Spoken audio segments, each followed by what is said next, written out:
Yeah, this happens a lot. I kind of space out and miss my turns. And so then I had to do a little bit of a U-turn in the middle of nowhere on a bike that I'm not really used to. Loaded down with about 700 pounds worth of gear. Good times.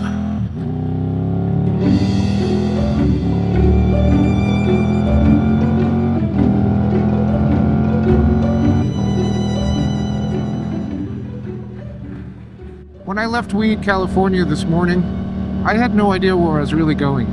A friend of mine texted me that I should maybe go check out Chico with the fire damage, so I typed in Chico in my GPS, not having any idea where that is, and that's where I'm going. Chico, California. Why do I have a feeling this is going to be bad? Why do I have a funny feeling I'm going to be standing up on my pegs? All of this is possible.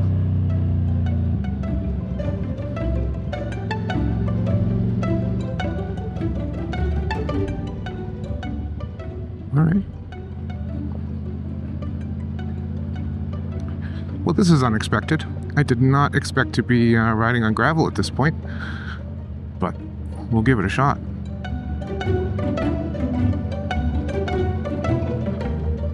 How long am I supposed to be on this? 9 miles? Oh, jeez. Okay. What is happening? Motorcycle adventuring for me sometimes leads to roads like this that I wasn't expecting. This is apparently a 9-mile gravel road that I just didn't see coming, to be honest. But I've prepared for this. Sorta.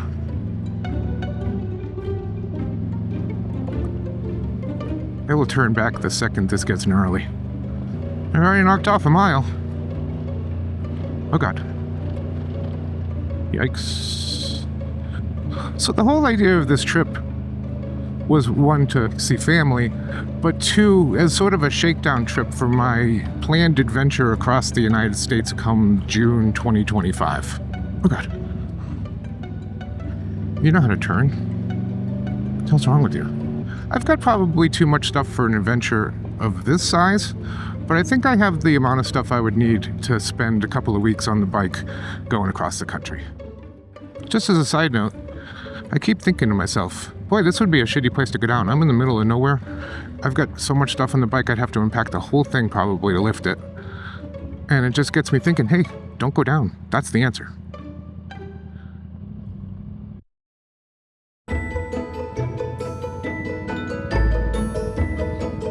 So take it easy. Hope for the best. Rely on your skills.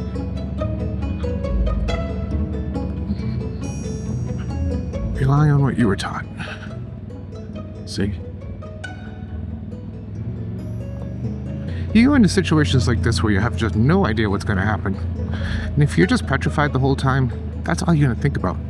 If you just say to yourself, you know what? You've got this. The worst that could happen is you dump the bike. You're not going to kill yourself. Have some confidence and just enjoy it. Get through it. Get some air. Wow, this is beautiful. This is just completely unexpected and absolutely gorgeous. And I guess maybe the completely unexpected thing is all part of why it's called an adventure. Because if you expected it, where's the adventure in that? I don't know.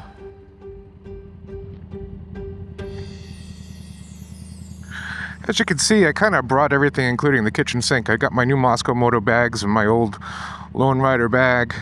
I got my Lone Rider tent and a camp chair by Big Agnes. And I also got the Moscow Moto Pico tank bag? Pico? I don't know. Anyway, way too much stuff. But here we are. What are you gonna do? I forgot to switch this into off-road. Now we're in off-road. No unforced errors.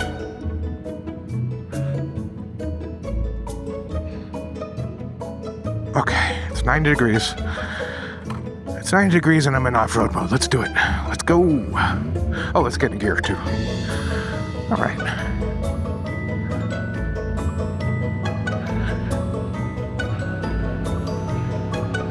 Oh, is that pavement? No.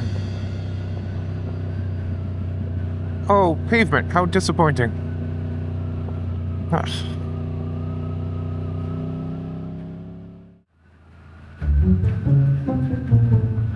You know, it's funny. Every time I hit one of these gravel roads, I say, this is fun, but it's really, it's not what I really want to do. And then I spend a little bit of time, like, a mile, and then it becomes all I want to do is just ride gravel roads like this. Once the confidence kicks in a little bit, God, it's fun. There's just something about standing up, plowing through, feeling all of the little washboards and stuff. Oh God.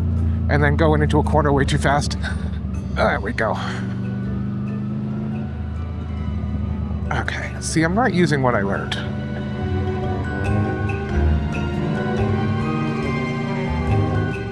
I can't stop smiling.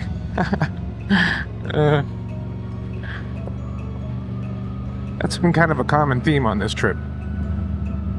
Just find myself randomly smiling. Well, I guess it's not random.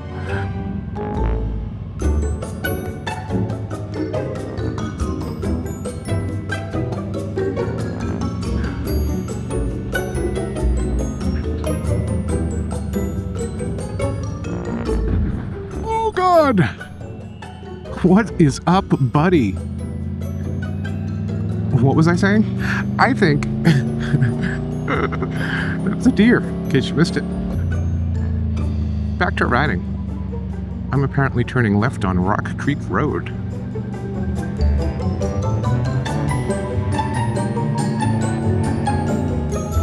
Wow, that was a blast. That was so much fun. I'm so glad I did that.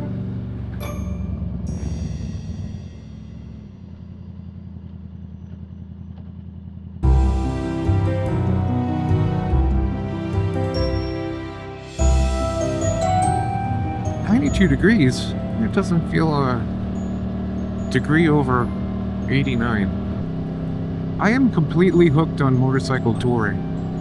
If there's one thing I could just do for the rest of my life, man, I gotta tell you, it'd be motorcycle adventuring, touring, whatever you want to call it. Road tripping on a motorcycle is all I'm saying. Doesn't need a fancy name. Doesn't need a fancy bike. I love this new bike of mine. But half the time I'm riding it, I'm thinking, man, I wish I were on my Scrambler right now. But there are definitely times when I say to myself, oh, thank God I'm on my Tiger.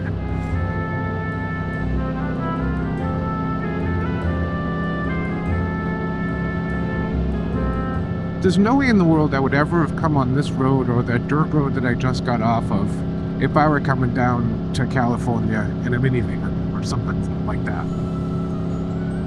Motorcycles are both the excuse and the reason to take back roads, dirt roads, whatever roads that you would never take on a car just because you wouldn't think of it. Like, what's the point of driving in beautiful places sometimes when you're inside a fish tank? I know, I love driving too, but there's just nothing like this. My wife Bridget and I did a 600-mile or something bicycle tour of Prince Edward Island, Canada, 15 or 20 years ago. And that was absolutely fantastic. The problem is, for someone like me, with the ADHD and stuff like that, I get bored real quick. I need a little bit of speed. I need changing scenery. And you can't really get that on a bicycle. A bicycle, you're going 10, 15 miles an hour. And you've really just got to live with the scenery you've got for however long it takes you to get through it. On a motorcycle, you can go as fast or as slow as you want. If the scenery is kind of boring, you just twist the throttle. If it's absolutely gorgeous, you just go 10 miles an hour. Not care what the people behind you think. I mean, pull over and let them go, I guess, but you know what I'm saying.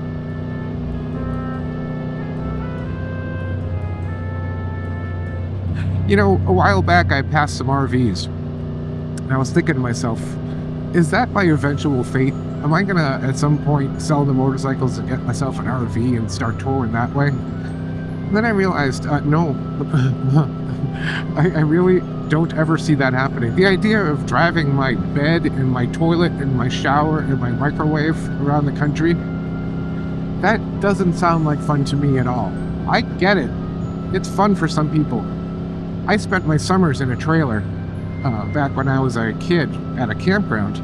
So, I understand the whole concept of camping in an RV. But damn, don't you just want to get away from that stuff and be free like this?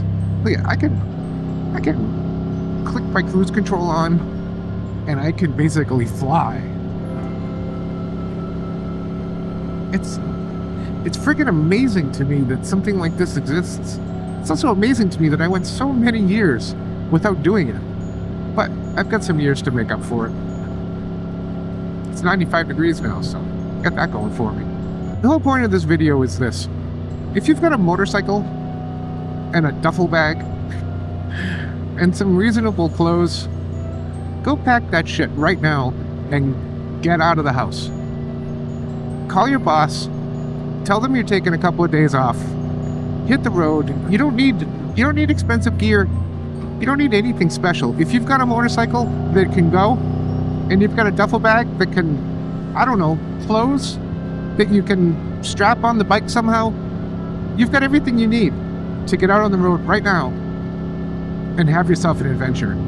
If you've never done it and you decide to go do it now, I will give you $100 if you come back and you tell me, wow, that was totally not worth it. I hated every second of it.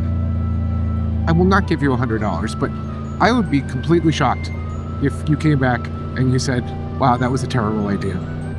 I can almost promise you that one way or the other, you'll have a good time. At the very least, you'll have an amazing memory to tuck away for the winter.